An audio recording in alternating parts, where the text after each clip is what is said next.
As a boy, Larry Munson pursued his love of hunting, fishing, and music. As a man, home from World War II, he took his $200 in Army discharge money and enrolled in broadcasting school.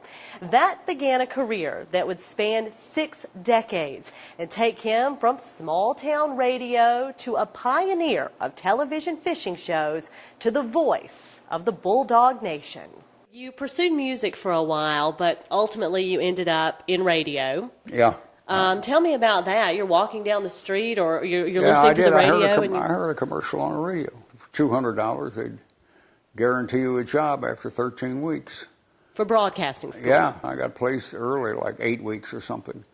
So it worked fine, but I had to start small. Devil's Lake, North Dakota. That was about as small as they come. Elberton, Georgia. Oh, that's where I started. Yeah, that's right. That's small, too. And I went from there to Cheyenne, Wyoming, and the rest is kind of history. And then you ended up in Nashville and did television, did the fishing show. Yeah, and I did baseball. I went to Nashville to do baseball. And a friend of mine in the business, a guy named Kurt Gowdy, who was in the network, and he said, "You'll never make money unless you get baseball." And so I went looking for it. And I found a baseball job, minor league job up in Nashville, and that's why I went there. Well, then when I got there, television fishing just was breaking out all over the country. And when my fishing show started, I was only the 4th show in the whole country. And so I'm as old or older than all those old-time names you see doing fishing shows now. I'm from way back then. You were a pioneer in the world of fishing shows. Yeah, in a way it was. But boy, it was tough. I was doing football, basketball, and baseball. And there were no off weeks or off years or off seasons or anything. And it got to be a little bit tough because you were never home. Yeah, it is a tough life. It's tough to have a family life. Well, it was tough, and most of the times, like after I started doing Georgia, I'd come home when they played a night game, no matter what campus it was on, and you got home at 2:30 or 2:45 or something, and I may have laid my clothes out on the bed 2 days earlier. You know, boots and old clothes and stuff that I was going to wear. I may have gotten that ready in the guest room. But now I'd come home 2 days later in the middle of the night. But it was almost time to get up.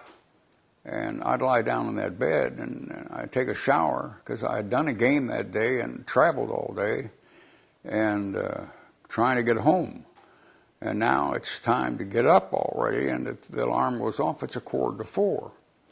And you haven't been in there very long, and so Let's talk, too, about, we mentioned you're from Minnesota. So did it take a while for Georgia fans to embrace you as an announcer? I think so. People tell me that. And even members of the athletic department told me it took a few years. And one day we beat Knoxville.